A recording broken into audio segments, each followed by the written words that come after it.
Welcome to Zero Knowledge. I'm your host, Anna Rose. In this podcast, we will be exploring the latest in zero-knowledge research and the decentralized web, as well as new paradigms that promise to change the way we interact and transact online.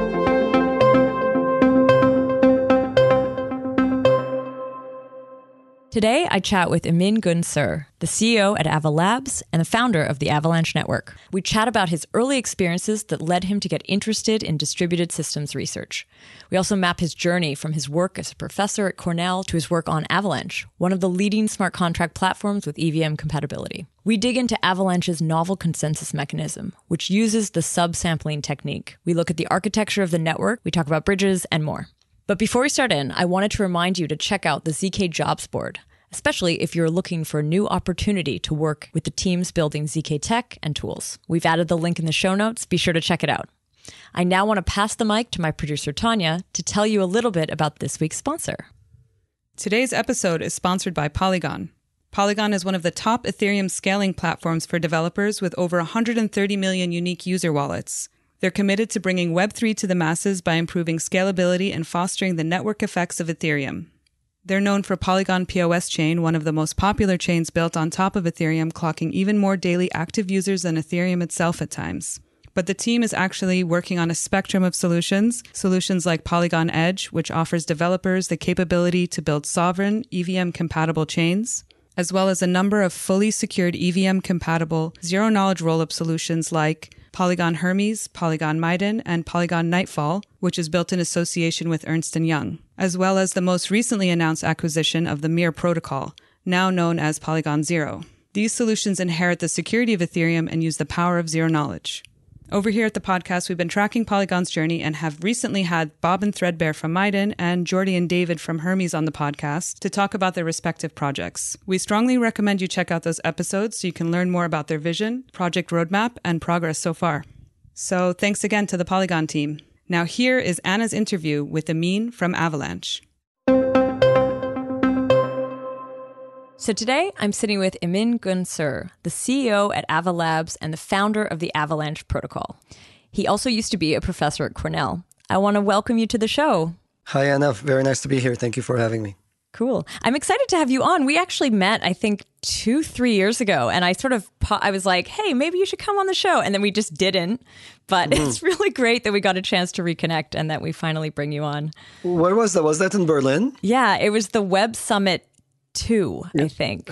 Okay. Or sorry, the Web3 Summit. Yeah. Web3 Summit in Berlin. I think it was in the former East Berlin area in a fantastic house that used to be the radio for Eastern Germany. Funkhaus. Right. Yeah. Funkhaus. That's what it was called. Totally. It was at the Funkhaus. Yes, right. That's a great venue. Mm-hmm. Cool. Okay, so yeah, I think we wanted to dig into Avalanche on this episode. Since it's the first time that I have you on the show, I think it would also be great to get to know you a little bit.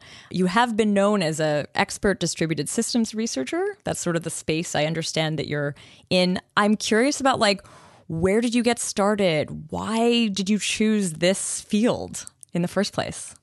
Well, that's a really interesting question. I mean, do you really want the actual personal answer or do you want the bogus answer? I'll give you the actual personal answer. Sure.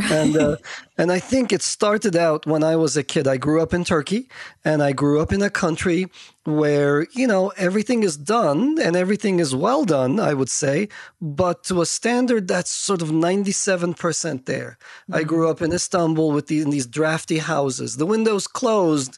Well, they closed, and then they let some air in. The doors closed, and then they are not really square in the frame.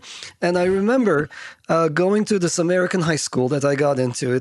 You had to take an exam when you were 11 years old. And if you were in the top 110, you get to go to this American school. And so there I was in this giant building. It's called Gold Hole. And it's got these ginormous, it's the very first American high school built outside of the U.S. It's got these ginormous doors built to American standards.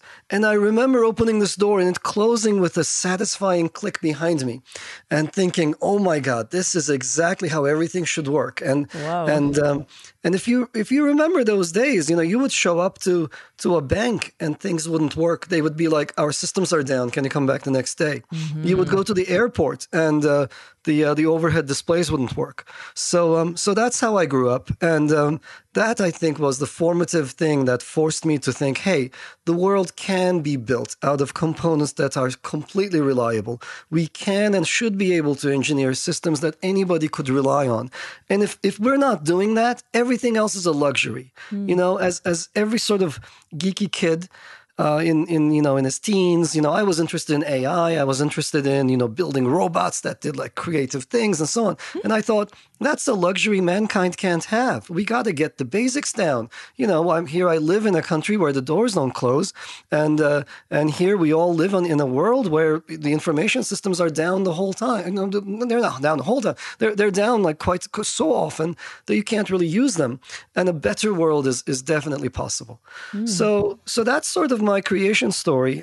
It was so clear and preordained that I go into systems and started out in operating systems. I was always a low-level system builder. I love building things that give you a strong guarantee for how they should work. I love building reliable things. I love building things that have a very strong reason for why they should work every time without exception. So that was my background. That's interesting. What era were you getting into this academically? Like, what was happening around when you decided to kind of go into exactly the field you were going into? What was the state of the art at that point?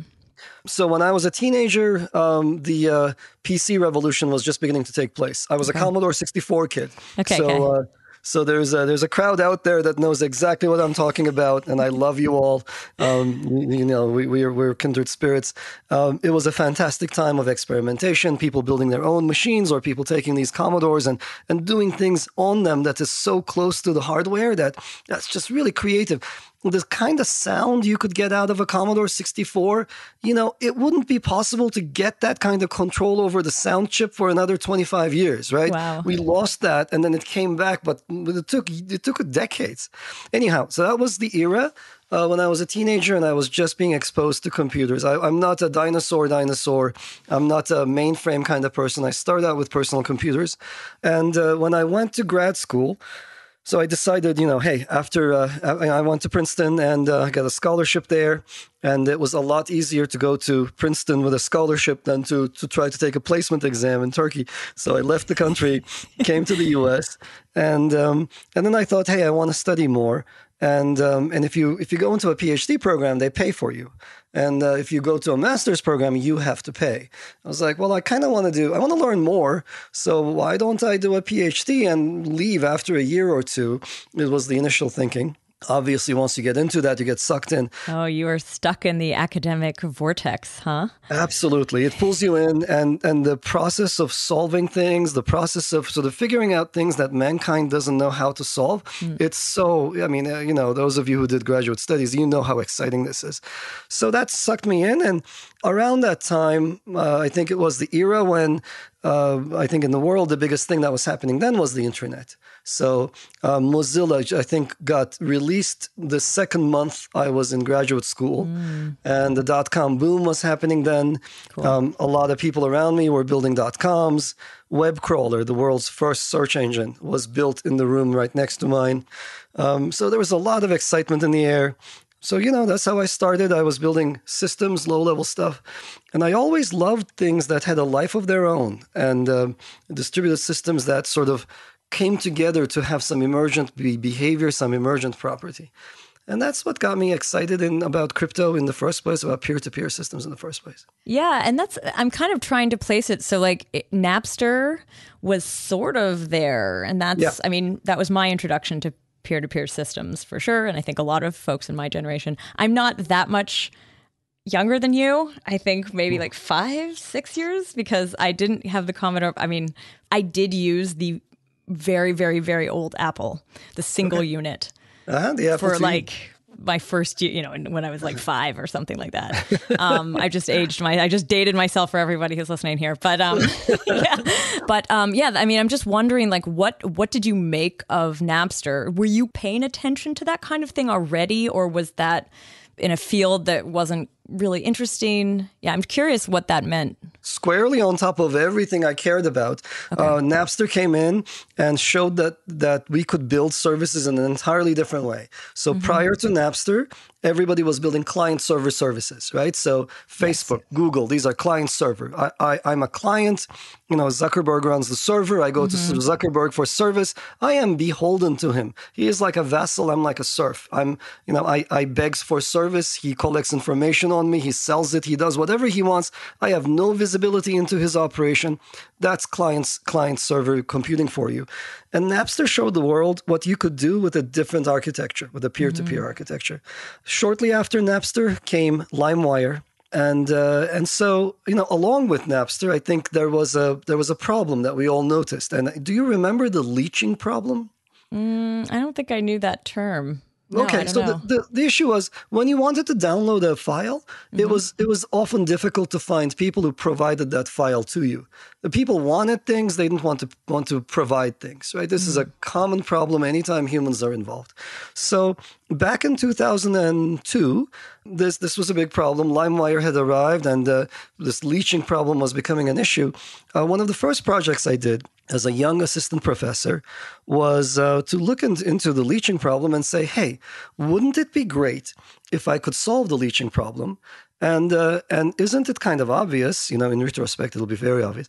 Isn't it kind of obvious that if you had some magic internet money that nobody controlled, and people had to pay for things, blocks to download, they would ultimately run out of money, the magic internet money, and then they would have to provide blocks to get the money back, so they could continue participating in the system. So I built a system called Karma in 2002. It was published in a peer-reviewed journal in 2003, so everything I'm saying is easily verifiable and checkable. Karma was a system that used proof of work to mint coins. It is the first such system that was implemented that actually has that concept in it. So this predates Bitcoin by about 6-7 years. Why wasn't that Bitcoin, though? What was different about the work that you had produced? Like, what did Bitcoin add? Bitcoin did add quite a bit, and there were multiple reasons for why it was a huge success. Bitcoin was a huge success, and Karma was a huge success academically, but it's obviously, doesn't compare even to Bitcoin in any shape or form. So technically, Satoshi came in and added one technical idea on top of Karma in that he combined the minting process with the consensus process. I was relying on a what we call a classical consensus protocol to maintain balances. And Satoshi said, forget all that classical stuff that they teach you in school. It's fragile. It's not open. It doesn't scale well. And so he came up with his own system, which also doesn't scale all that well, but it's at least open and it's robust. So that was a brilliant insight. So we have to give huge kudos to Satoshi for that technical part. In addition, his timing was impeccable.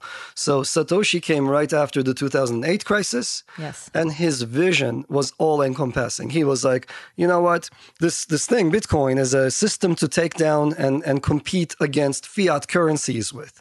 It's a competitor to gold. It's a competitor to the dollar. And that's what he went in with. And he was anonymous. He could take on the regulatory risks and so on. In contrast, I was a known entity. I wasn't anonymous. I came after 9/11 at a time when people were really worried about terrorist financing.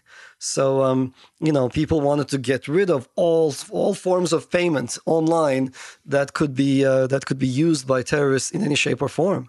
So my timing and the vision was also not as expansive. It wasn't, let's take down everybody.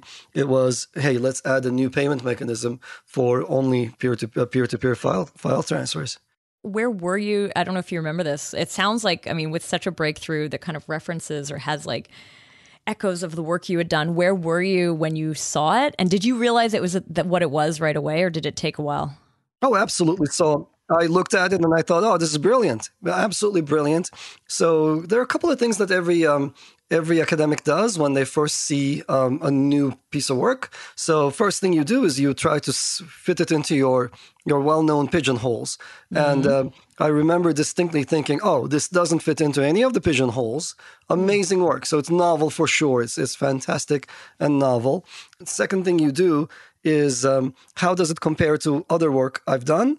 And does it cite my work? That's a very common academic response. And Satoshi was not aware of the work I did on karma. He's not, he doesn't come from a traditional academic background. He's a self-taught person, probably. And so he's not aware of it. And I was like, okay, well, that's fine. It's not a big deal. And then the next thing is, okay, and he makes a bunch of claims. So are they true? And one of the striking things about Satoshi is, he's got some amazing insights, and he's got a huge technical breakthrough, but some of the claims he made were not true. But at the very first reading, I did not realize that. At the first reading, I thought, oh, this is brilliant. And if the claims are true, it's amazing. But he doesn't have proofs for his claims. He just sort of makes a gut call, saying, this is what it does. This is how it works. And there were properties of his system that he himself did not characterize well and did not understand as well. So me and Itai Eyal ended up looking more carefully, and we decided that, hey, this deserves much more scrutiny. Let's see if any of these claims about the security of Bitcoin are true, and let's try to prove them. Either prove them, for real, or you disprove them and you have an interesting result. And it turned out that work led to this other work that we did called selfish mining, which showed that, certain things that Satoshi said and certain things that people thought about Bitcoin were just false. And there were certain attacks against Bitcoin that people could launch. Were you doing this work while Bitcoin was being developed? Like, was this something that was being shared in those communities as it was coming together? Or was it something more like after it had already been implemented, you were able to track that? So Bitcoin was always in the process of development, so to speak. Yeah, I guess you could kind of say it still is, but it still now. It's slowed down quite a bit now, and it stopped. Seeing big changes happen. At the time, there was a community around Bitcoin trying to make it big. There was active development going around Bitcoin, but the work we did was not shared within that community. We were working as an independent academic group, and we just did our work independently and separately from everyone. Okay, got it. I know that there's actually a few other stories that we could touch on. I know I've read 2 out of the 3 Ethereum books. I think the third one's still coming, and you're in one about like the DAO. And I know there's a whole story of like Ethereum, and Phil Diane worked with you, or was there a connection between the two of you?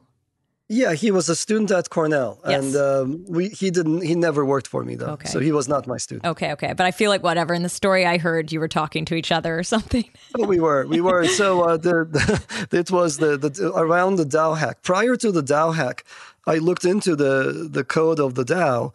And it was a June day, if I'm not mistaken, and I had this cold. I had, these summer colds that you get, and, your eyes are tearing and your head is exploding. And I looked at the code, and around line 666, I saw this bad pattern that's not supposed to be there. And I thought, this looks so wrong. But as a researcher, you get used to making hypotheses and coming up with ideas. So I usually use a smart person to bounce them off of. I have a gazillion ideas for potential leads, but a lot of them don't pan out. So I wrote a message to Phil Diane saying, "Hey, I think there's a problem here on line 666." And but I was just kind of reeling under that summer cold. And Phil got back to me and said, "Yeah, there's some issue there, but it can't be exploited." And he was wrong. So it's okay. Wild. Yeah. That was the exploit. That's how the DAO got exploited. That's how that's what I saw in the book. Yeah, I forget which one, one of the 2 that I've read. But yeah, I want to know, like, at what stage was Avalanche at this point? Like, so we're talking 2008, you see the Bitcoin paper, 2015, is that the DAO hack? 16? 15. 15, yeah. I think. And like, at what point did Ava gel for you? Like, when did you start working on it? It goes back a long, long time. Okay. I mean, it goes back a long time. I've been thinking about lightweight consensus protocols for a very long time, like decades. And it is the holy grail, right? To have something that scales, something that's fast, something that's cheap. we know what we want, or we always knew what we wanted. And we knew classical protocols were absolutely horrible. And so there are all these jokes in distributed systems circles about, you think this is inefficient, wait until you see Byzantine fault-tolerant protocols, or wait till you've seen a consensus protocol. Like, those are really inefficient. Oh, wow. So classical protocols were well known to be crap. And they're making a comeback. Everybody and his brother is trying to take an old protocol and bring it back in the form of a proof of stake chain right now. Interesting. But we knew that they were bad. And Satoshi's invention, Nakamoto consensus or proof of work systems, they're fine, but they consume a lot of energy. They're terrible for the environment, and they're very expensive to run. There's constant leakage going on from your store of value. So we always knew we wanted something better. But it was, it's just, sometimes you just run into a brick wall. I know that I didn't have any ideas on that front. I know that all my colleagues had no ideas. People were just making incremental, small additions to classical protocols. And it kind of looked hopeless. But around 2015, again, right before the DAO hack, I started thinking about Ethereum 2. We spent a day and a half with Vitalik, Vlad, and others on how we could improve Ethereum. And I learned about the difficulty bomb. I remember, being told that the shift to proof of stake was imminent for Ethereum. And they were trying to come up with the new protocol. And they listed all the desiderata, everything they wanted. And I was like, well, look, guys, the things you want are not possible with the technology that we've got. So we got to think more carefully about this. Anyway, long story short, I started thinking about it. And sometime around 2017, I had this insight that one could perhaps use a different mechanism for consensus that no one had ever thought of using before. So classical protocols all involve all-to-all communication. So imagine you're in a parliament, you're trying to pass a law. Every single senator ends up checking the bill to see if there are enough signatures on it. This is how classical protocols work. So the process of creating a block is essentially a process of collecting signatures on it. So this is what Ethereum 2 is trying to do. This is what Tezos does. This is what all the proof of stake protocols are trying to do. And so that doesn't work well. It works well at the size of a Senate, but if you got 200 people, and all of them have to hear from 200 other people, that's 40,000 messages. Yeah. That's a lot of data. And if you have 1,000 people, then it's 1 million messages. If you have 10,000, it's 100 million. It just goes up with n squared. So it's a terrible way to build your system. So it doesn't scale. So I was like, okay, that's classical. That can't work. I don't want to do Nakamoto consensus and proof of work. I don't want to destroy the environment or be part of that. So I thought, hey, there's another process maybe. And I remember talking to Kevin Seknicki, who was a graduate student at the time, and saying, hey, how about this process of repeated subsampled voting, which is a fancy term that simply says, I'm not going to be in a Senate. I'm going to be in a very, very big stadium. And I want to check signatures from almost everybody, but I don't even know everybody in the stadium, and I certainly don't even agree with you on who's in the stadium. It's just so big and complex, and it's in flux, and it changes, it's dynamic. But maybe, just maybe, if I were to check signatures from my friends, and they were to check signatures from their friends, and we repeated this process a bunch of times, would we be able to get assurance that's essentially as good as checking all the signatures from everyone? Sounds similar to like gossip protocols a little bit. Is it in that category? Okay. It's exactly so. But gossip is solving a much simpler problem. Gossip protocols are very well known. They're a Cornell invention. They're invented by people about 20 years my senior, and the gossip protocols are great for disseminating information. So I've got something I want the world to know. I send it out. But they don't guarantee consensus. Consensus is a far more complicated problem. Consensus is all of the correct nodes have to come to agree on the same decision, even though some people are doing all sorts of malfeasance and trying to trick you and so on. So it's very similar to gossip protocols and how it works, but it's solving a far more difficult problem. And I mentioned it to Kevin, and we ended up writing a simulator.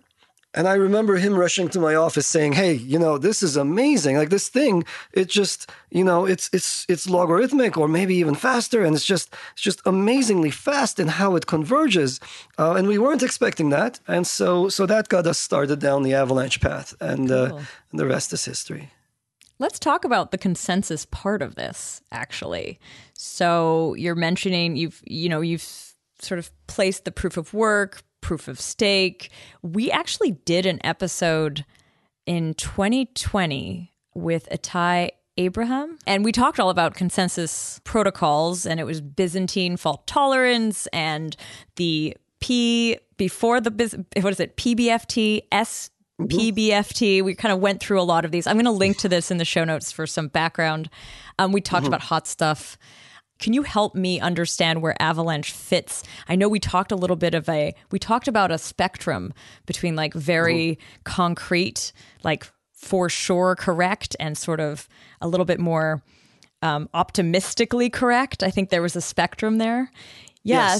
We're like, maybe help. And by the way, I'm sorry, I'm paraphrasing this. People should actually listen to him explain this correctly. But yeah, where does Ava fall, and or Avalanche? And actually, is Avalanche? Avalanche is not the name of the consensus protocol, is it? It is. It is. Consensus protocol is Avalanche. Okay. It works kind of like a snowflake rolling down a hill, turning into a snowball, turning into a giant avalanche. So, that's where it came from.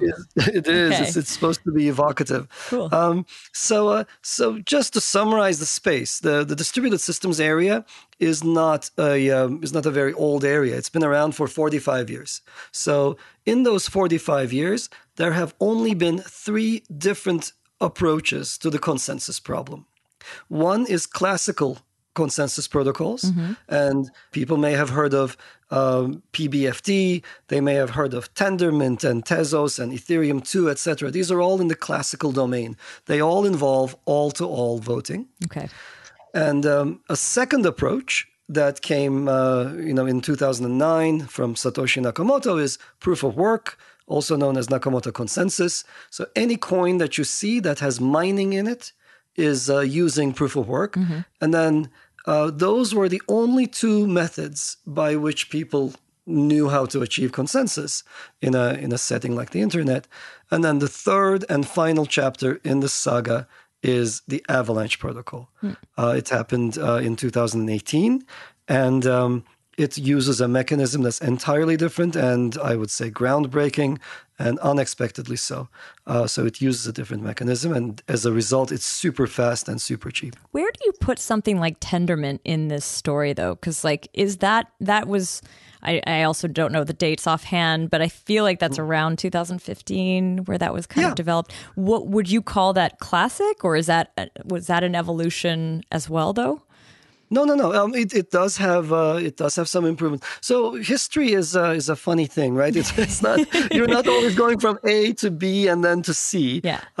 What ended up happening is we had classical protocols, then and one of the good ones is called PBFT. It was invented in 1999, and it's used in a lot of services. If you go to Google's, if you go to Gmail, in the background, there is a protocol that's essentially a simplified version of PBFT that's directing you to a server. That, I think the P there was like partial Byzantine fault tolerance. Practical Byzantine fault tolerance. Because everything that came before PBFT was trying to be Byzantine fault tolerant, but it was so inefficient. Okay. And PBFT is like the one that's acceptably not terrible, but it's still pretty darn bad. Is this kind of the optimistic version where it's like you kind of, do you know that kind of expression of just like you need to reach a threshold for you to feel confident that it's working, but it's not full confidence? No, the PBFT doesn't have that. Okay. I know what you're talking about, and Itai Abraham probably talked about that other work, but PBFT does not have that component. Okay. PBFT is a fully deterministic probability 1 kind of a system. So I don't want to get into too many technicals, but the history arc goes as follows. So we have classical protocols, then we have Satoshi come in, and Satoshi gives us this vision that, hey, you can build really high-value systems, and you can, in fact, approach this problem probabilistically, right? Bitcoin doesn't give you an entire guarantee. There is a chance that somebody will mine a lot of blocks and revert history. It's just incredibly unlikely. It's exponentially unlikely the deeper the block is buried. So we have classical, then Satoshi, and then you have people going back and revisiting classical things. Okay. And they're like, hey, we want the benefits of what Satoshi did, but we also don't want mining, and we want a much faster, much more scalable protocol. And now we're stuck and we don't know what to do. So why don't we go back into history and take one of these old ugly protocols and put some lipstick on it and see what we get? Okay. And there was a lot of lipstick on the pigs back then, or whatever, around now. So people are trying to resurrect these protocols. They put some blockchain makeup on them, Tendermint ends up building on PBFT. It adds a small twist that makes it a little bit more efficient in one particular scenario.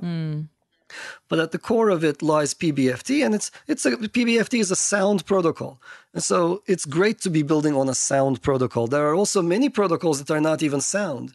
They just crash. They're wrong. Okay. And people are putting their life savings. And if you're somebody who's technically savvy, you're like, hey, I don't know what the heck is going on here. It's not going to end well. And it typically does not end well.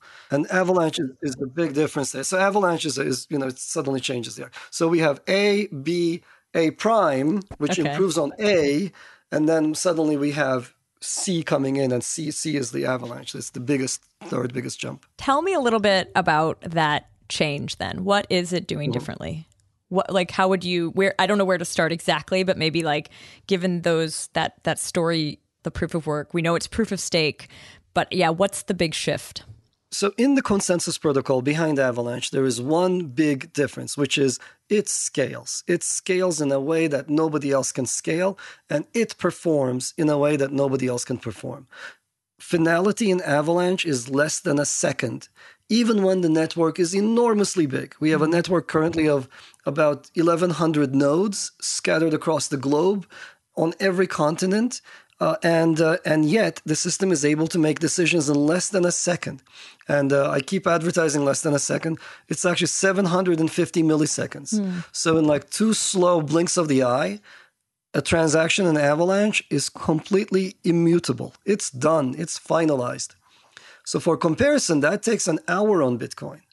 And again, for comparison with my bank, it takes 5 days.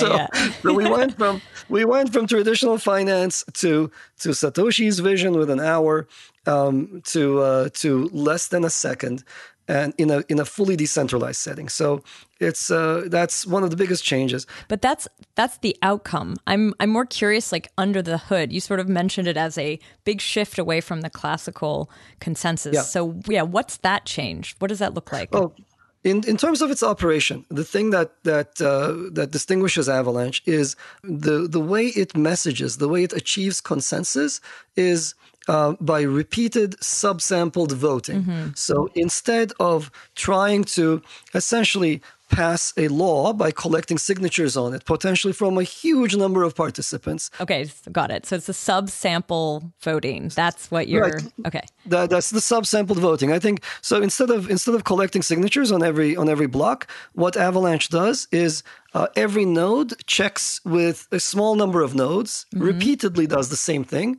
And so we get the power of parallel processing across the network to quickly decide or to quickly come to a decision on whether a block is valid and should be admitted to the blockchain. How is the sampling chosen? Is it sort of a random choice of other nodes to sample? I'm just kind of curious, how are even the hierarchies of these subsampling working? So the math is so robust, and this operation is so robust that all you have to do is just have an approximate understanding of who's in the system. So you and I don't have to have an exact match of who exactly is in the parliament. So this is a very robust protocol. Classical protocols, if there is any kind of discrepancy between you and me, the two senators in the system, then they will actually break down. But Avalanche can tolerate a lot of fuzziness and inaccuracy, actually. So as long as you and I have a rough idea of who's in the system, and we randomly pick some people from that list, and we repeat that process in a very small number of steps, we are guaranteed to be in consensus. And then is it sort of like a probabilistic consensus then? Like you're assuming because you're randomly choosing random groups enough times. But like how in this case though, like when I think of like longest chain phenomenon, or like if they're all validating, if these validators or nodes are actually writing anything, do you not end up with conflicts or like clashes of what chain some of these groups think they're on? So, good question. And so one of the things that Avalanche does is indeed it's a probabilistic protocol. So what does that mean? There's a difference in theoretical computer science between protocols that give you a guarantee of probability 1.0 versus protocols that give you a probabilistic guarantee, so 1 minus epsilon. And so this was one of the things that Satoshi identified. And he said, look, everybody's been approaching this consensus problem as a problem that needs to be solved with probability 1. And instead, if I make it probabilistic, I can use a different technique. I'm going to use this mining idea. And so 1 minus epsilon is identical to 1 if epsilon is small enough. Yeah. And so that was his insight. And as you know, it's possible. It's entirely possible for a miner to come up, I could run a miner right now. Yeah, and I could, I could get so lucky that I find, 7 blocks in a row. It's possible. There's a probability of this happening. The probability of that happening is far lower than the probability of me winning the lotto 10 times in a row, right? Yeah. It's an incredibly unlikely event, but it's possible. And Satoshi said, look, forget these silly academics. They are always trying to achieve some theoretical perfection. Yeah. You're computing all this on a machine that's also probabilistic, and you are taking probabilistic risks all the time. So one of the things I like to remind people is that, even as I speak to you right now, it's possible for all the air molecules to collide with each other and all the nitrogen to end up on my side of the room and all the oxygen to end up on the other side of the room. And perhaps that side would then ignite and then I would suffocate on this side. This is possible. Okay. It is absolutely possible. It can It's a happen. horrible scenario though. But it's not a scenario we worry about. Yeah, fair. The probability of it happening is so small. So Avalanche is a similarly probabilistic system. And, you can adjust the probabilities any which way you like by changing the number of people you sample and the rounds in which you do the sampling. So find an epsilon that you are comfortable with, and the system can implement that for you. And so as a result, it provides guarantees very similar to Bitcoin, probabilistic, but incredibly strong. Can you share a little bit about how a chain is built with this system? Because in some of the documentation, there's also talk of a DAG. So I'm wondering if you are building it, you're sampling and then there's like a moment, a beat where like everybody submits and then you make the chain, or how are the blocks in the chain actually being created? That's a great question, and it shows that you've read the Avalanche paper. But let me actually answer from the perspective of somebody who's now built the system, and it differs a little bit from what's in the Avalanche paper, because the Avalanche paper provides you with a smaller view, and the thing that got built is even greater, even cooler. So implementation often, forces innovation. I hear. It does. It really did in this case. It really did, and we started out wanting to do just this DAG-based thing, but then we ended up doing something far cooler. So let me tell you what it is. So at the highest level, Avalanche is not a single chain system. Okay. So it's actually maintaining multiple blockchains in parallel that are connected to each other. So we have multiple things we could be doing, and one of the big innovations in Avalanche, other than the consensus protocol, is this notion that the system can maintain multiple chains at the same time. And so, for example, we're maintaining a linear blockchain that is a copy of the Ethereum virtual machine. And we also have another chain on the side in parallel that is a directed acyclic graph that is maintaining the AVAX transactions. And in fact, if you wanted to create a new virtual machine based on a DAG, based on a chain, we could accommodate that and spin it up. And in fact, this is one of the big use cases for Avalanche. There are many enterprises that would like to have their own chains. And to them, we just go and say, hey, look, you can start your own chain, subject to your own rules, with your own validators, and subject to whatever you want them to be, the fee regimes and so forth, or with compliance compliance requirements that you might have that are within the same Avalanche family, but independent from the rest of the system. So that's sort of the big picture, and it changed a bunch from what we focused on in the early days. But let me also get back to the specifics of how this works. So for any given transaction, one of the core ideas in Avalanche is that there's this really large network that generates blocks. Those blocks could belong to a linear chain, or they could belong to a directed acyclic graph. Either way, whichever one makes sense for the use case. With that option, is one the AVAX and one would be a subnet, or like one of the EVM one? Like, where does that where would the second choice or the choice to follow a single line lead you? Where do you end up? Great question. So these are all subnet decisions. Okay. So you could pick a DAG subnet, or you could pick a linear chain subnet. Oh, I see. Okay. EVM requires a linear chain because smart contracts require linearity. But transactions, can happen in parallel, and they're happy with a DAG. So the X chain in Avalanche is a DAG, and the C chain is a regular linear blockchain. Got it. And this decision is based on, do you need linearity? You're going to give up some performance. Or are you happy with not having linearity and having things happen in parallel and building a graph instead? You'll have slightly higher performance, but two things can happen concurrently. And if that's going to mess you up, you're a bank and you require strict ordering, then you should use a chain. If you don't care for that, then I can get you an even faster solution. In this system, the sort of X chain and the C chain, do they communicate with each other? Is there movement between those two things? Yes, they can. And you can take funds from the X chain to the C chain or the C chain to the X chain.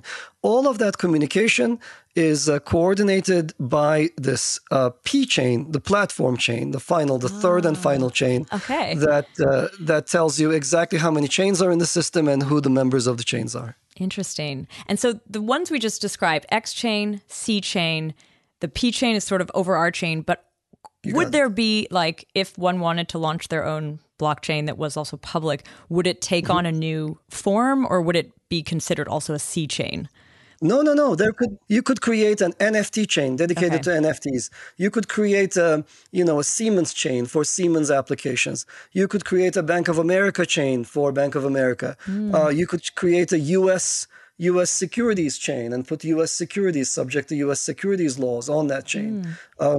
You could create a data chain that holds, EU data subject to GDPR rules. So these chains, they can run their own virtual machines. They have their own validators and their own rule sets subject to whatever technical and legal requirements you might have. Got it. And the subsampling, the sort of consensus, where is that happening? Is it happening in all of them? Is that more in the P chain? No, it's happening in all of them at the same time in parallel. But is it the same nodes? Like, would a client be running all three of these things, or is it one thing that generates all three of these things? It need not be the same nodes. So, so you could create, an ANA chain subject to, you could create a closed, you remember private permission blockchains? Back in 2017? Yeah, back in 2017, everybody was doing them because they wanted to have supply chain control. management. Yeah, they wanted to have control over their assets, and that's a normal thing to want. Yeah. And so if you wanted to build one of those, you could say, hey, this is ANA chain, and to be a validator, you need a token that only ANA gives out. And so that gives you a solution that completely subsumes everything in the private blockchain space. So whoever was doing all that work that went nowhere, and they realized, hey, these things go nowhere. They're one-off solutions. They're isolated islands. They can't connect. But now if you were to do it as a sub-network underneath Avalanche, you can connect them. You can start out as a private permission network. You can open it up. You could connect it to other private permission networks. You could connect it to the public network. It's exactly like how we wired the internet up. Remember, it started out with universities connecting their dorms, and then universities connecting to each other, and it kind of went up from there. It's a similar idea. You can create your own subnet subject to your own rules, connect them where necessary, where it makes sense, and then you build something richer and bigger as these things connect to each other. Do you see the P chain as sort of the connective glue in this? Yes, absolutely. Is it a bridge? Would it be No. do you, when you send from one of these to another, are you using it?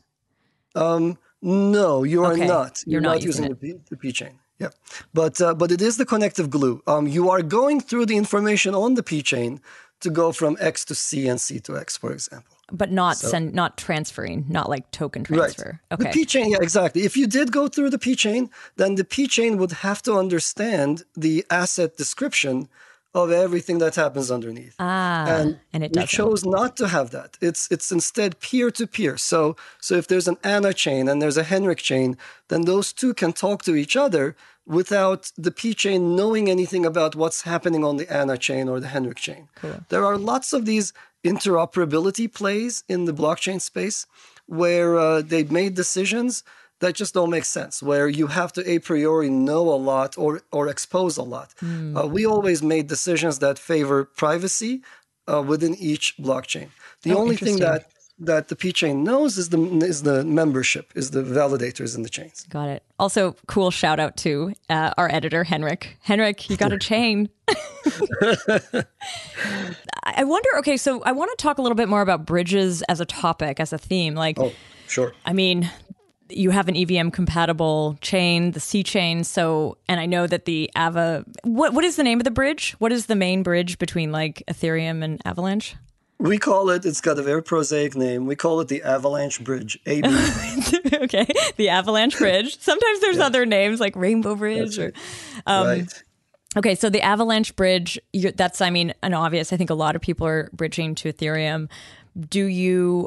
Are you working on a bridging, like almost an Ava native bridging technology, or would you see kind of these other chains independently bridging to other networks and maybe not Ethereum, like the other kind of upcoming ones?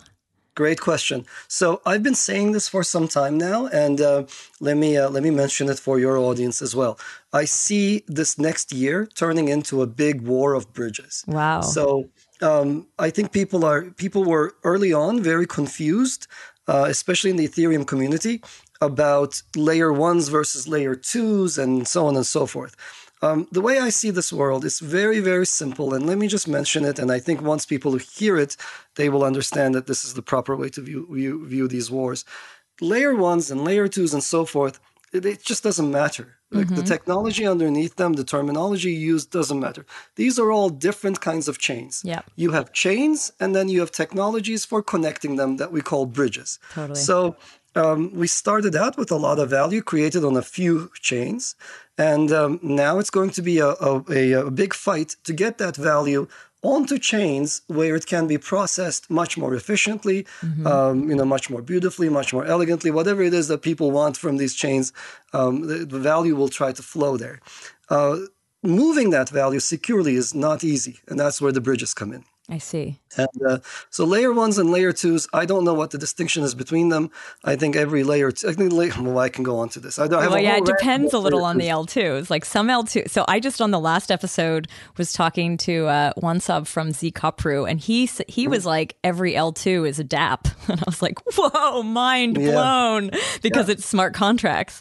But like there is potentially sometimes a more evolved chain under the hood. And so, which is a blockchain, which is an L2, which is an L1. But I like kind of your framing that basically if you have transactions that are secure and then you're bridging to another chain, then you're effectively just using a bridge. Exactly. The technological distinctions are just so immaterial. They all blur into each other.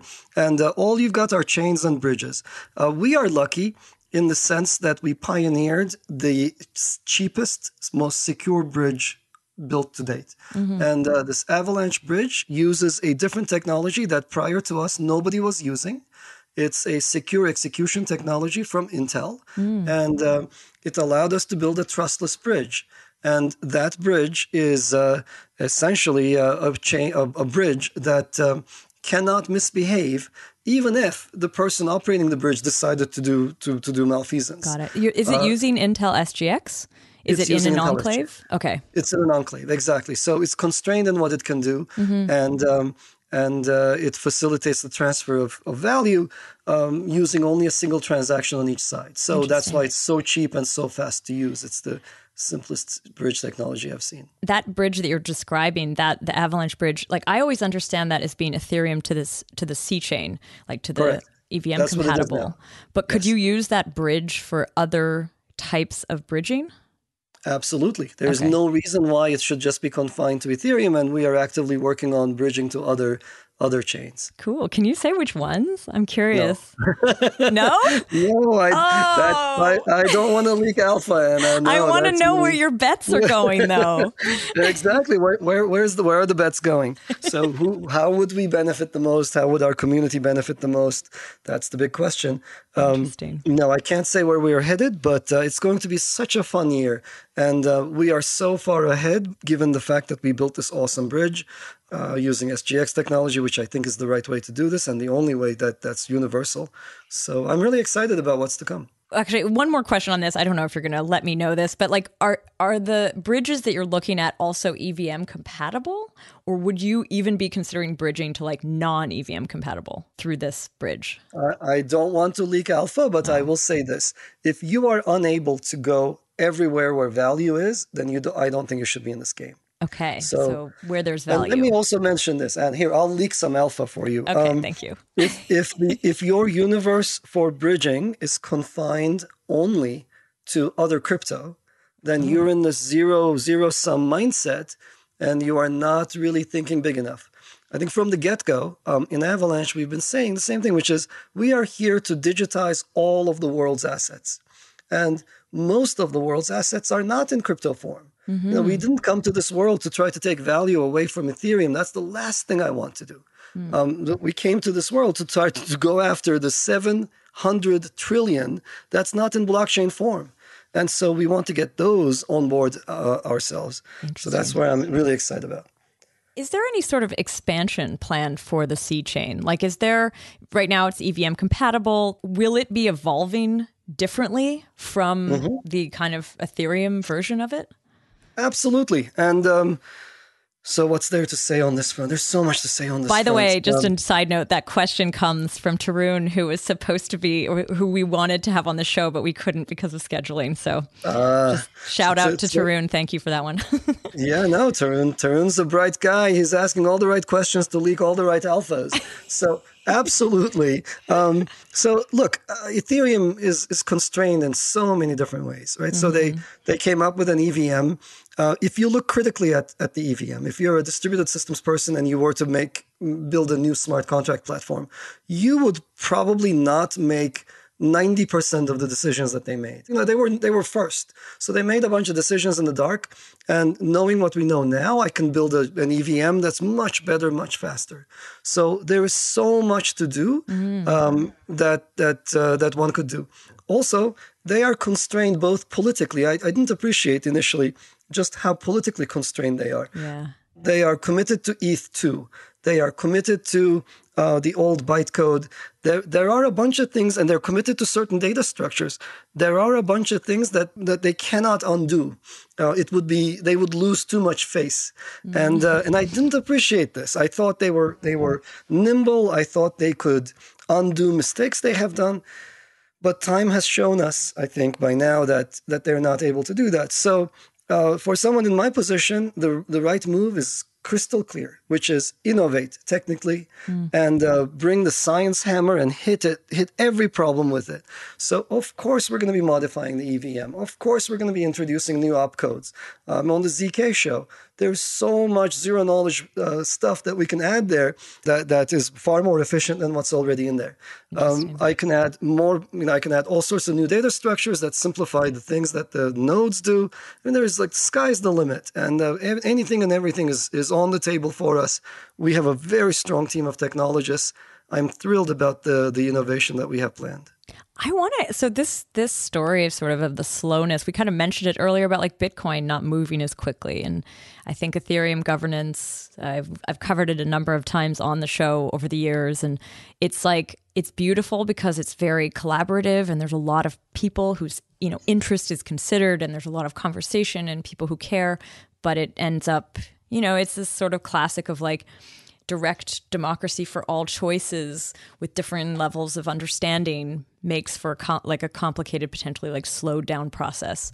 And not that it's direct democracy, actually. In this case, it's like sort of sentiment of the crowd trying to figure out what to do next. How is Avalanche governed? And by the way, sorry, I keep switching between like Avalanche and Ava, and maybe I should be more specific. Like, how is the network?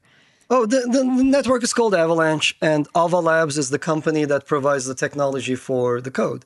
So, and the client is the Avalanche client? Avalanche client, exactly. And Ava Labs decide, like, that's basically what I'm curious about. It's like the decisions about client upgrades at this stage. Where does it look like? Great question. We are at a different place in our evolution compared to systems that have been out for 6+ years, like Ethereum and others. So we are also at Ava Labs. We are committed to ensuring that we only do those things that our community would overwhelmingly and with great enthusiasm accept. So our vision for governance is that there are key parameters in the system that need to change dynamically. For example, the minting rate is something that should be subject to change as the macro conditions change. And we can't have anybody in charge of changing that. And Ava Labs would never even dare to modify something key like that. So the plan, the vision for the changes in key parameters is that they are subject to modification by coin voting. Oh, wow. So it's it's like the on-chain governance kind of on-chain governance. Using the Avalanche, actually it uses the Avalanche protocol for repeated subsampled voting to see what people will go along with. So anybody could propose a change, and then that repeated process will see if there is consensus around that proposal. I have a question on that, actually. So like is it the validators primarily who are doing the voting in this system, or is it, you sort of mentioned token holders. So it's like, say you delegate to a validator and then the validator would do the voting. Can you also as an individual do voting? This component that's a good question. This component, there are actually multiple implementations of this component. So the very initial vision that we had for this is that to have a voice, you have to have a validator. So it's the validators that participate in this repeated process. But you have a lot of validators. We have a lot of validators. So it's easy to be a validator, I guess, or it's easier than some other systems. The system can absorb any number, and they meaningfully participate in every decision. It's not like, oh, this decision got made by a subset. No. In every decision, you and I and everybody we know was a participant. We have a second implementation of this, which has a different flavor to it, where you could delegate your tokens to a validator for the purposes of making decisions in the network, but the governance is implemented via via a separate key. So it's a more, it allows people to have validators that participate in the protocol while retaining voting rights, if that makes sense. Yes. So we have two different implementations for this. Neither are active at the moment. Our system is brand new. We are barely 14 months old, and we're in a phase where all of our economic parameters are frozen at the moment. They haven't been subject to governance, and we are making changes to the underlying technicals, essentially the sort of the client implementations that make the system more efficient and more smooth. We are not at the stage yet where we can open it up for governance. And that's coming up soon. That's going to be a this year event. Wow. I'm really excited about it. And so far it's been heads down, build the best technical foundation for absorbing all of the world's assets. That's where we are. And we've been delivering like no other team in this crypto universe. I mean, this is such a challenge, this move towards decentralization and decentralizing the decision making. And I think what we've kind of covered a few times also on the show is this idea that like in DeFi protocols, when it's a numeric change that's very, very clear and deterministic, like you can see what this would, like you can go to 5 or you can go to 8, something like that, like something very, very specific, then governance seems to be quite effective. Where it becomes more muddled is when it's like, should we fund this initiative? How much budget here? So I do wonder, like, if you have, and I know this is like maybe not the problem that you're focused on, but I'm curious what the thinking is around that further step of decentralization. Right. So that pertains to different entities in the system. So the Avalanche Foundation, for example, has substantial funds, and it gives some of these funds as incentives to certain deserving projects. So, what should the Avalanche Foundation be doing in making those decisions? So up until now, we've been in startup mode. Up until now, we've been in essentially benevolent dictator mode, if you would, making decisions that obviously would bring the best of outcomes to the community as a whole. I think we have weathered many storms, and we have made some amazing decisions that brought us from relative obscurity to, at the moment, I think we're a top 11 coin, but I think in every technological respect, we are very, very, very high up there. We're like number 2 or 3 in terms of TVL, and in terms of mindshare, and for developers, we're right up there as clearly the best platform to be building on for smart contract developers. So I think we managed that process well, and we did okay so far. Going forward, the principle that's guiding this is that everything should be community serving, and the foundation itself should be something that is open and serving and accountable to the community. And you can rest assured that we will be doing everything we can, as we have been until now, to make sure that the decisions are maximally serving the community. I think our track record speaks for itself in this regard, so you can expect more of that, and with more transparency as time goes on, as we sort out our processes for exposing more. I mean, to me, it's like this is a question that all new L1s kind of face. I mean, you can look at how Ethereum managed their funding and their foundation as some sort of guide, but I'm personally very curious to see what the next few years bring for the newer networks. With the lessons learned from previous ones, seeing if there's ways to, kind of decentralize or automate, what do I want to say? Automate, sorry. Or like automate some of these governance decisions that go past sort of the more like DeFi or validator emission reward rate metrics. But I don't know that anyone has the silver bullet yet. Like, I think it's going to be interesting. No one has a silver bullet. You are so right. And I want to unapologetically and unabashedly put a stake in the ground about what we plan to do. Okay. So I have seen time and time again, and I've even been part of, in some cases, some mistakes that people repeat in this space.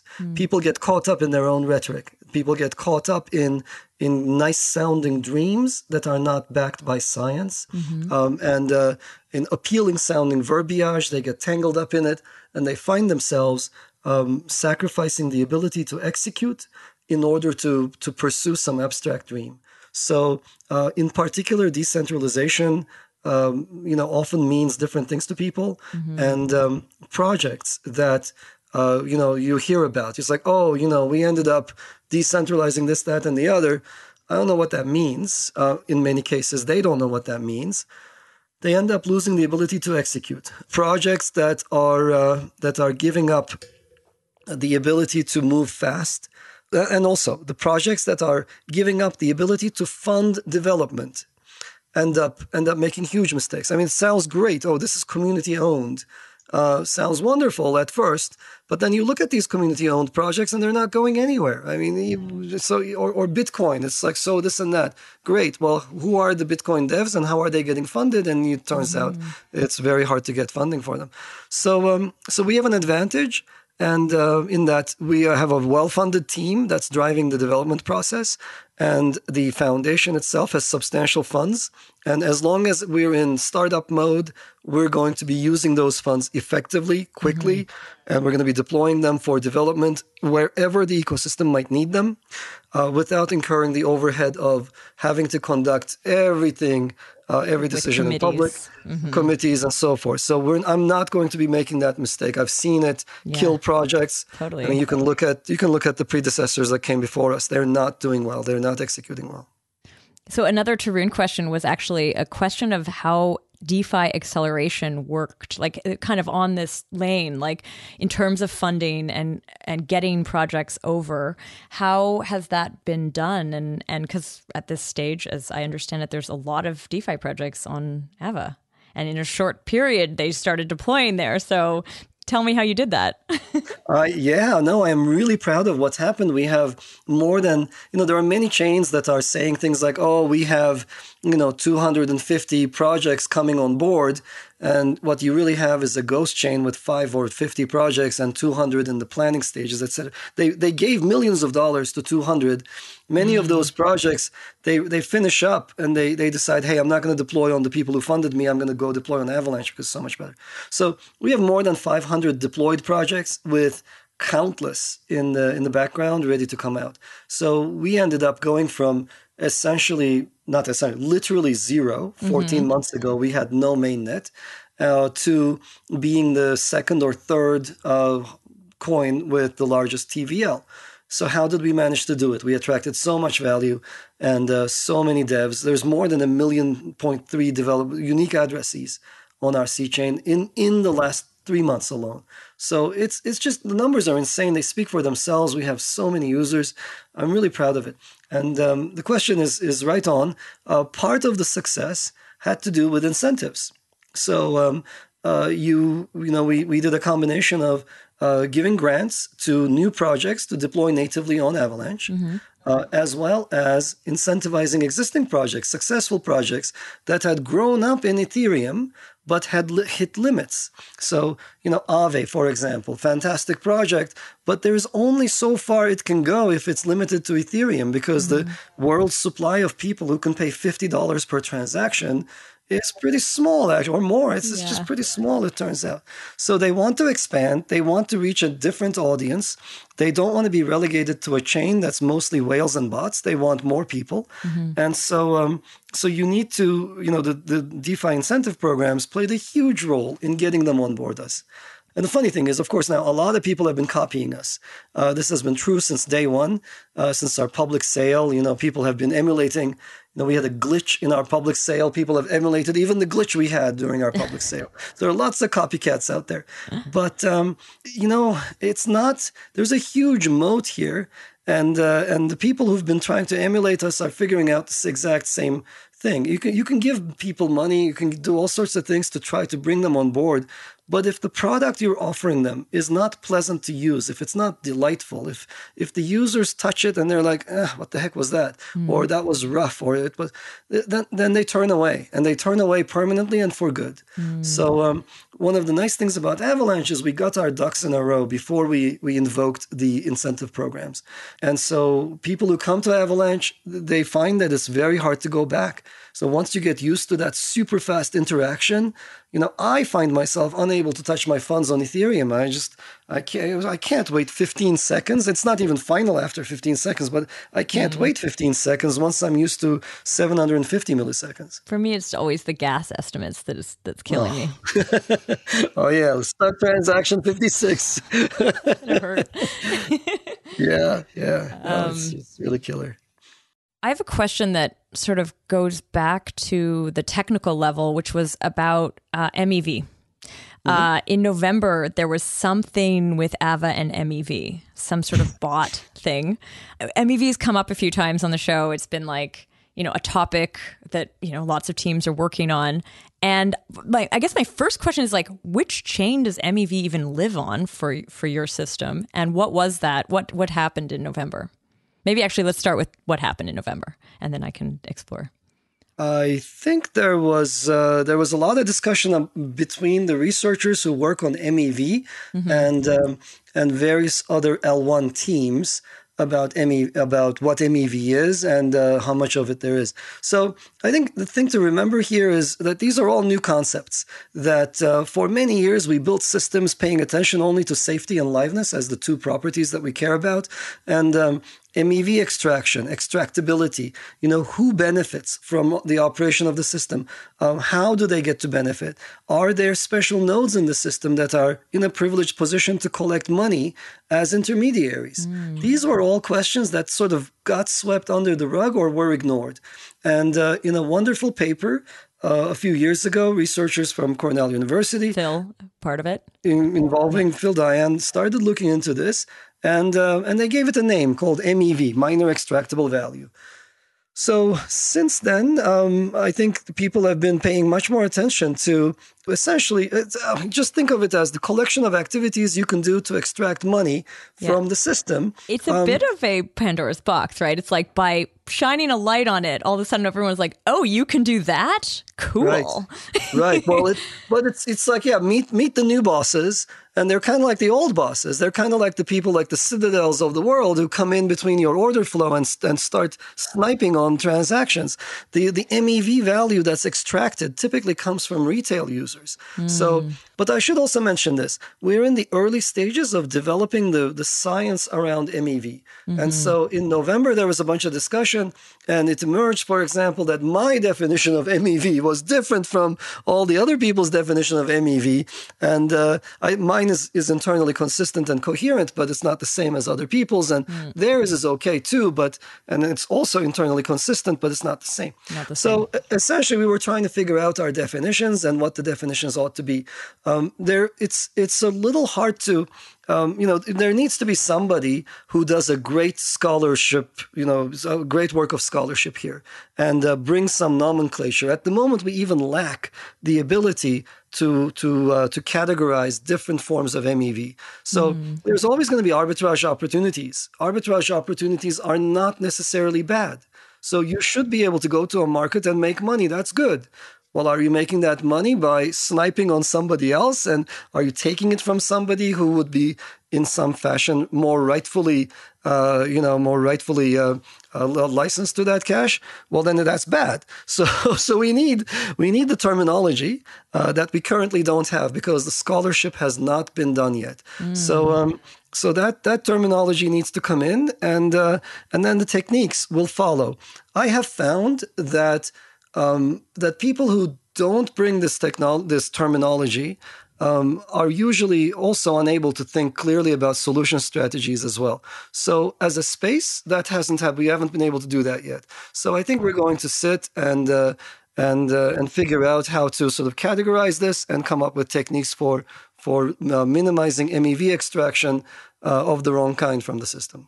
The event that I'm referring to, it's something, this was on Twitter. I don't know real backstory on this, but it was this idea that like non-validating nodes could have an edge. And so there was these MEV or like some sort of, maybe it's not MEV, maybe some sort of validators who were trying to kind of game it somehow.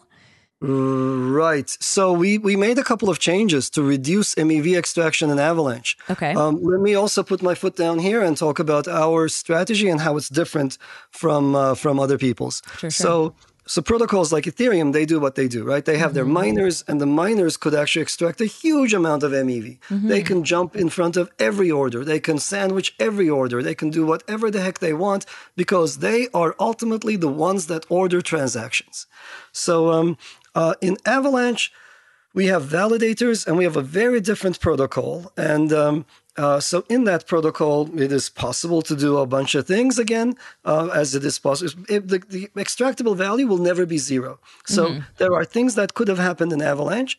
And we looked around at what people were doing, and we made some changes to reduce the ability of people who don't run a validator to jump in and do front-running attacks. Got it. So this is entirely in the service of our users, and it reduced the ability of people to snipe at transactions inside the system. And so this gets people upset because, oh, hey, I was making money. Why are you upset? You took my money source away. And again, unabashedly and unapologetically, I and other developers for Avalanche will enact every single change that gets rid of the bad sources of validator extractable value. Do you feel like, at least from what I understood from this, it was this idea that like if you launched lots of these non-validating nodes, that it would somehow pull the network, put the network in some sort of like odd space. And I realize I'm citing a tweet, so like don't get me wrong, I have not dug into it. But that's not the main issue. That was the secondary. So there were multiple things there were multiple optimizations we deployed. Okay. That was a secondary issue, which was that if you deployed a lot of non-validating nodes, then you could slow down other validators and get an edge that way. Oh, interesting. there is no reason for the validating nodes to spend so many resources on non-validators. And so we added some limits, which again clipped people's wings and limited what they could do. And these are all to protect the consensus protocol underneath. We will unabashedly employ everything we can to avoid DDoS attacks, MEV attacks, and to protect our users. And this is one of our huge advantages compared to other systems. It sounds like sort of riding a ship, like you're kind of like, you're going to move a little bit in this direction, see if there's some sort of change of behavior, you can kind of move in another. Like you said, it's sort of a field of study that's still not, fully fleshed out. And I do wonder, like thinking about MEV for Ava, is it a very different science than thinking of, it sounds like it's very different from thinking about MEV for just a standalone chain. Like you said, there's sort of other behaviors that could have impact, and it's different. Like it's not a one-to-one from the work that's been done on like Geth. And no, absolutely. Ethereum. That's exactly right. Exactly right. Avalanche is so different as a protocol that the sources of extractable value are different. The types of things that people can do against the protocol are different. And the science in this area, as I mentioned, is just so nascent. The terminology hasn't really flushed itself out yet, let alone the solution strategies. We don't have metrics for measuring MEV. How do you measure MEV? It's just unspecified. So there are no good quantitative measurable metrics in our hands. There's so much work to be done by good academics in this space. Cool. Well, I've run out of questions. I want to say thanks so much for walking through all of this. No problem. We ended up going quite deep on a number of topics. I was delighted to do that. I'm always delighted to talk to a technically savvy audience and a technically savvy interviewer. Cool. So fantastic to be here. Thank you for having me. Yeah. Thanks again for coming on the show and sharing with all of us the story of Ava. I hope we get to, explore more, as new insight comes, maybe projects that are built on top of it as well. I'd love to get to know the community a bit more. Just as an aside, this is actually the first deep dive I've ever done into Ava, so this has also been really informative for me. Fantastic. Well, let's hope it's not the last. So there's so much happening on top of us. I hope you'll interview other people from the community. There's so much exciting stuff going on. Cool. All right. I want to say thank you to the podcast editor, Henrik, the podcast producer, Tanya, and to our listeners. Thanks for listening.